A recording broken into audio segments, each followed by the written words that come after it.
যে respected IGP police ওনার সংবাদ সম্মেলনে ডিরেক্ট বলে দিয়েছেন যে কোনো রকম রোড ব্লক এখন থেকে এটা গ্রাহ্য করা হবে না। রোড ব্লক জনভোগান্তি একটা পানিশেবল ক্রাইম, এটার জন্য আপনাদেরকে মানে সাজা প্রাপ্ত হতে পারেন আপনারা যে কেউ।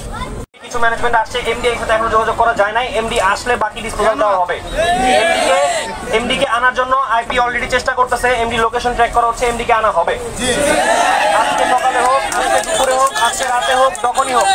দেখেন একটা জিনিস বোঝেন, যতক্ষণ পর্যন্ত আপনারা একটা সেফ অ্যান্ড সিকিউর একটা এনভায়রনমেন্ট ক্রিয়েট না করবেন, পরিবেশ ক্রিয়েট না করবেন, এমডি কিন্তু মনে মনে ভয়েই থাকবে যে আমি গেলে কি হবে। ওনার একটা সেফটি সিকিউর একটা ঠান্ডা পরিবেশ দিতে হবে যেখানে আলাপ আলোচনা করে একটা ডিসিশন নিবে, ঠিক আছে? ওকে, এটা ছিল আপনাদের দাবি দেওয়ার আপডেট। অলরেডি কিছু মানে অলরেডি নেগোসিয়েশন চলতেছে, নেগোসিয়েশন চলবে, এটা নিয়ে আমাদের কোনো সমস্যা নাই। ফ্যাক্টরিতে ভিতরে শ্রমিক এবং মালিক পার্টির যদি কোনো রকম মানে অমিল থাকে সেটা নেগোসিয়েশনের মাধ্যমে সমাধান হবে। কিন্তু গতকালকেও শ্রম মন্ত্রণালয় থেকে বলা হয়েছে এবং আপনাদের জন্য হচ্ছে, আমার উপরে যদি বিশ্বাস রাখেন আমি বলে দিচ্ছি, আপনাদের জন্য সময় হচ্ছে 7 মিনিট। 7 মিনিটের মধ্যে রাস্তা ছেড়ে সাইডে গিয়ে দাঁড়াবেন। রাস্তা যদি না ছাড়েন আপনাদের দাবি দেওয়া কোথায় গেল ওটা আমি পরে দেখবো, আগে এখানে রাস্তা আমি ক্লিয়ার করব। কথা বলতে দাও, আমার কথা পরিষ্কার আমি আশা করি।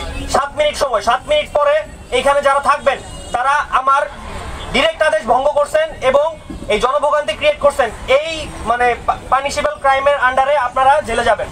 আমি আমার কথা পরিষ্কার বলে দিলাম। 7 মিনিট পরে আমি যদি দেখি রাস্তা এখানে ক্লিয়ার এবং আপনার ওইখানে, আমি আইপি পুলিশ আমরা আমাদের একদম সর্বোচ্চ চেষ্টা করব আপনাদের দাবি দেওয়া যতখানি করা যায় আমরা করে দিয়ে তারপরে এখান থেকে যাবো। কিন্তু 7 মিনিট পরে যদি আপনারা এখানে থাকেন, রাস্তা যদি ব্লক থাকে, আপনি আমার পক্ষের না, আমি ধরে নিব।